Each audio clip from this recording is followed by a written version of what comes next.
at Psalms 143 for a few minutes this evening.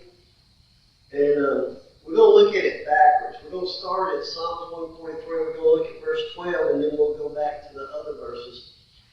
2 or 3 weeks ago, I was dealing with some things in my own personal life. And as I was dealing with what I was going through, God led me to Psalms 143. I'm sure I've read it before, I'm not sure.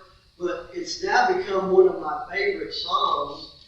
And I often try to read it first thing in the morning when I get up. After I get up, get my face washed up and get my eyes open up, that I find myself reading Psalms 143 every morning now as I begin to start my day, because it kind of gives me a lot of encouragement. It gives me a sense of urgency. It gives me also a sense of peace of heart and peace of mind that the God that we serve, He's not some God way off in a distant planet that's just sitting there and ignoring us. He actually cares about us. He loves us, and He wants to help us, but sometimes, we're kind of hard-headed. We don't realize that God is as close as a prayer. And so, I like to give titles to things. And so Psalms 143, in my mind, was the pursuit of God. And that's something that as a child of God, whether you're a pastor or you're just a lay member, we should all pursue God.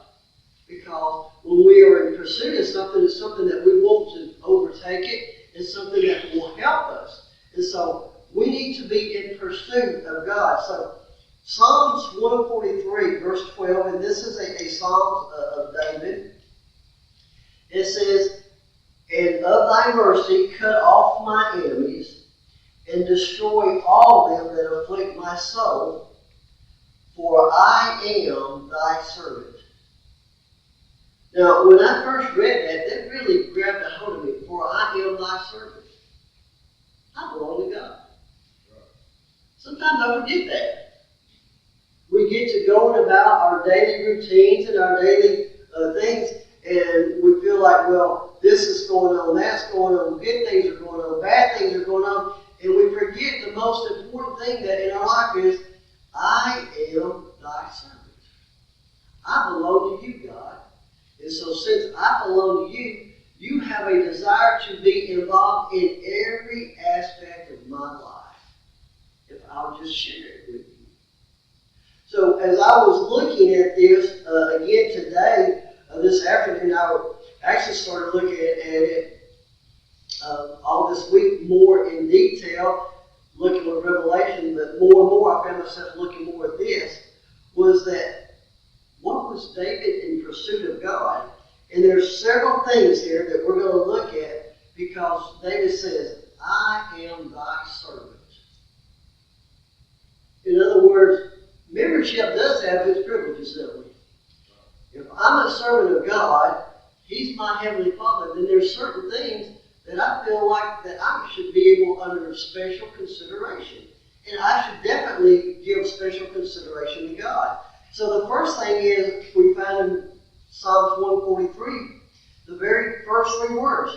David says, hear my prayer. Why?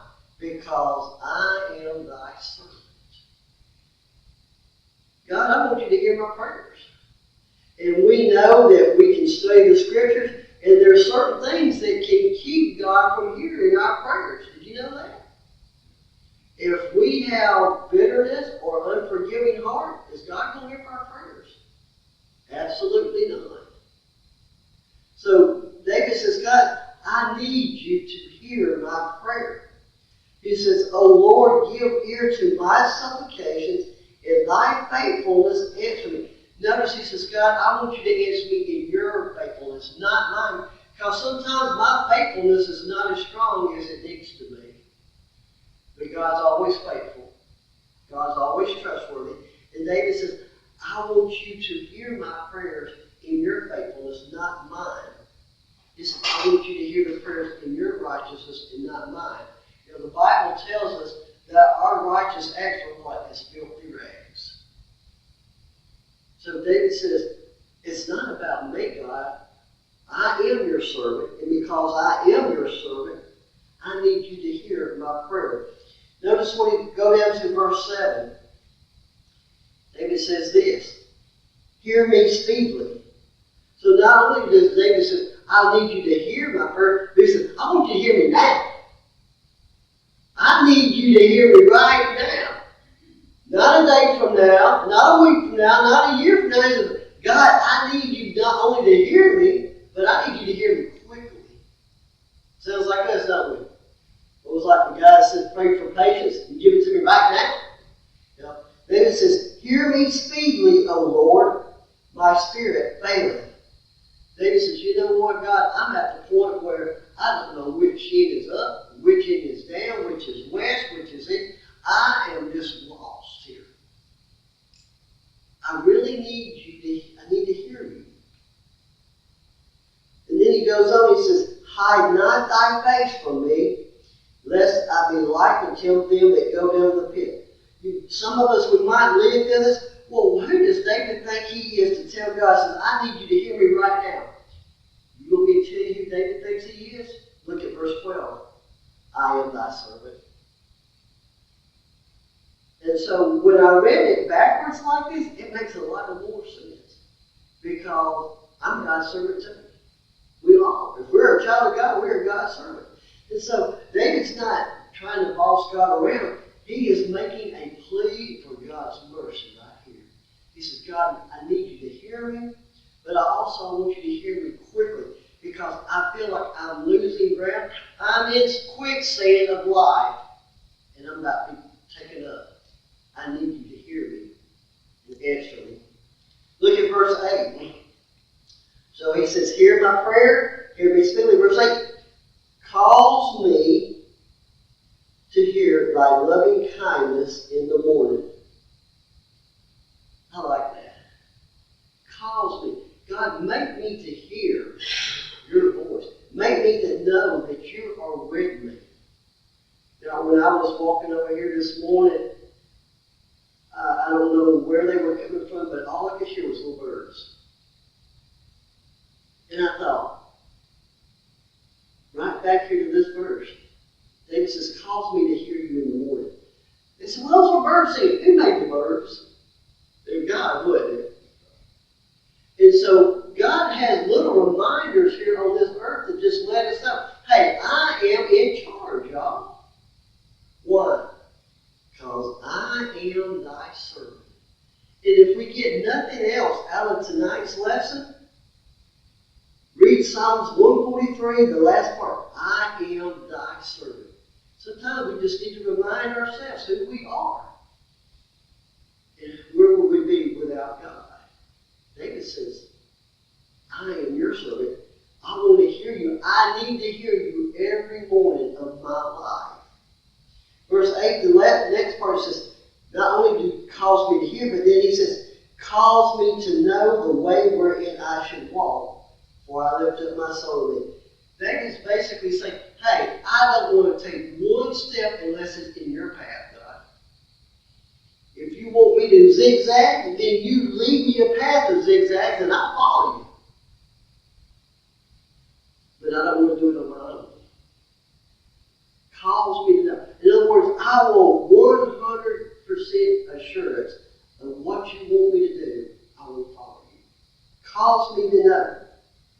Verse 9, David says, deliver me, O Lord, from my enemies. Why is David requesting the Lord to deliver him?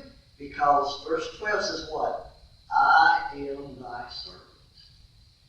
David has come full circle here. One of these verses, I think it's verse 5, it says, I remember the days of old, I meditate on all thy works. And you ever heard the expression, well, remember the good old days? And I got to thinking about that in David's life. What was David's good old days?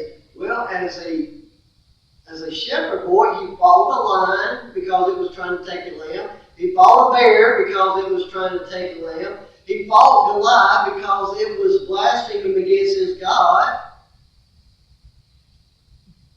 Saul tried to kill him because he was jealous of him. The good old days, right? those instances, there's one thing that has that common denominator. I am thy servant, God. God never let him down. God was always with him. God always took care of him. Even when David strayed off with Bathsheba and all that, he says, I am thy servant. God never quit loving him. And God never says, well, you know what? You don't belong to me. You're out of here, David. He didn't. So David says, even, I remember the days of old. So verse 9, he says, deliver me, O Lord, from my enemies. I flee unto thee to hide me. What are our enemies? Right now, I know Miss Susan and me, our enemy is these sinus headaches. We face a different enemy every day, don't we? Sometimes it can be sinus headache. Sometimes it can be this. Sometimes it could be that. But no matter what the enemy is, we can ask God to deliver us. Why? Because I am thy servant. I'm your servant, God.